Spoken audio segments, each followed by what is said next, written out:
नमस्कार, सुप्रभात। ब्रह्मा कुमारी इसके नवप्रभात पॉडकास्ट में आप सभी का स्वागत है।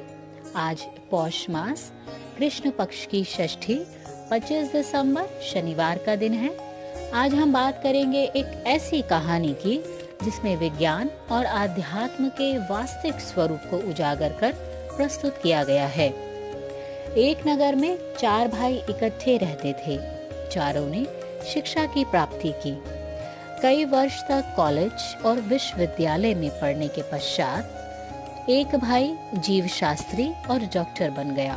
दूसरे ने यातायात के साधनों से संबंधित इंजीनियरिंग में निपुणता प्राप्त की।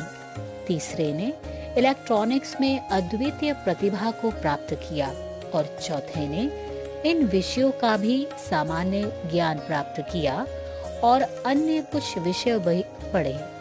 परंतु विशेष बात यह थी कि वे तीनों तो सारा दिन केवल उन्हीं विषयों के अध्ययन में लगे रहते, जबकि चौथा भाई थोड़ा समय आध्यात्मिक शिक्षा भी प्राप्त कर अपने व्यवहार को श्रेष्ठ बनाने, जीवन में सद्गुण धारण करने, स्वभाव को शांत बनाने और विवेक को सद्विवेक के रूप में प्राप्ति करने हेतु पुरुषार्थ भी करता। परंतु 3 भाई आध्यात्मिक शिक्षा के महत्व को न मानते हुए अपने उस चौथे भाई को व्यर्थ में समय गंवाने वाला और पिछड़ा हुआ व्यक्ति मानकर उसकी अवहेलना किया करते थे। कुछ समय से उन तीनों भाइयों में एक बात चल रही थी कि कोई ऐसा काम किया जाए जिससे उनकी विद्वता की सभी पर धाक बैठ जाए। अचानक से उनका एक भाई जो इलेक्ट्रॉनिक्स का कार्य जानता था, उन्होंने आकर कहा, भाइयों, मैं जब रास्ते से आ रहा था तब मैंने 2 स्थानों के पास हड्डियां पड़ी देखी। अवश्य ही इन्हें किसी ने मारा होगा। शायद कभी कोई ऐसा समय भी आ जाए कि हम मरे हुए को जिंदा कर सकेंगे। इस पर जीव शास्त्री डॉक्टर भाई बोला, आप सही कहते हो। मैंने अपने विज्ञान में ऐसा प्रभुत्व प्राप्त कर लिया है कि इन सभी हड्डियों को मिलाकर एक मनुष्य का निर्माण किया जा सकता है और शरीर में फिर से जीवन उत्पन्न मैं कर सकता हूँ।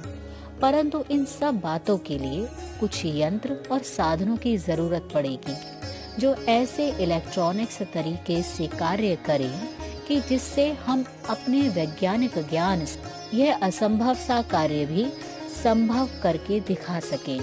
यह सुनकर इलेक्ट्रॉनिक के विज्ञान वाला भाई बोला कि अगर आप बताएं कि आपको कैसे साधन और यंत्र चाहिए तो वो मैं बना सकता हूँ। इलेक्ट्रॉनिक्स का भला मुझसे कौन सा राज छिपा है, परंतु साधन बनाने के लिए भी जगह जगह जाकर सामग्री इकट्ठी करने के लिए यातायात के अच्छे साधनों की आवश्यकता है, क्योंकि सब चीजें हमारे देश में एक ही प्रदेश में तो नहीं मिल पाएंगी। यातायात के साधनों का विशेषज्ञ भाई बोला, लो, यह कौन सी मुश्किल बात है। यातायात के तीव्रगामी साधन मैं बना सकता हूँ। जो सामग्री चाहिए मैं ला दूंगा। संसार के जिस भी कोने में पहुँचना हो मैं पहुँचा सकता हूँ। द्वीप, महाद्वीप, सागर के तले और पर्वत की चोटी पर भी मैं तुम सभी को पहुँचा सकता हूँ। चौथा भाई बोला, पहले देख लो कि हड्डियाँ किसकी हैं, फिर सोचना कि इन्हें बनाना भी है या नहीं। इस बात को सुनकर चारों भाई देखने के लिए चल पड़े और जाकर क्या देखा कि एक ढेर तो मनुष्य का था और दूसरा ढेर शेर की हड्डियों का ढांचा था। जीव शास्त्री डॉक्टर भाई बोला कि पहले तो मैं इस शेर को पुनर्जीवित करूंगा।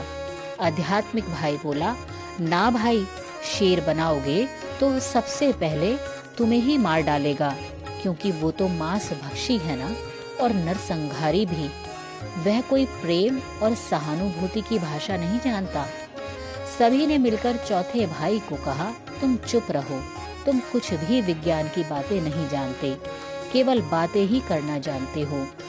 हम जो बनाएंगे उसे बनने दो। सभी ने अपने अपने विज्ञान के साधन जुटाए और हड्डियों के ढांचे से शेर खड़ा कर दिया। वह शेर सबसे पहले बनते ही उन्हीं लोगों पर झपटा और उनका ही भक्षण कर डाला।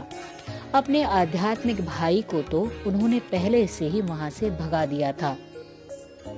कहानी का सारांश यह है कि आज के वैज्ञानिकों ने मिलकर नरसंहार के साधन रूप सिंह को तो बना दिया है, जो मानव समाज को कभी भी विनाश कर सकता।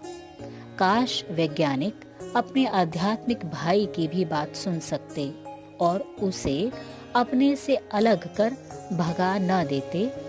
वे सिंह की बजाय अगर मनुष्य पहले बनाते, अर्थात संहार साधन न बनाकर मनुष्यता और दया के भाव जागृत करते तथा सहानुभूति और प्रेम के उसमें प्राण फूंकते, तो संसार का स्वरूप आज कुछ और ही होता। आज के पॉडकास्ट में इतना ही। मुझे दीजिए इजाजत, कल फिर मिलेंगे। तब तक के लिए आप सभी को मेरा सादर प्रणाम।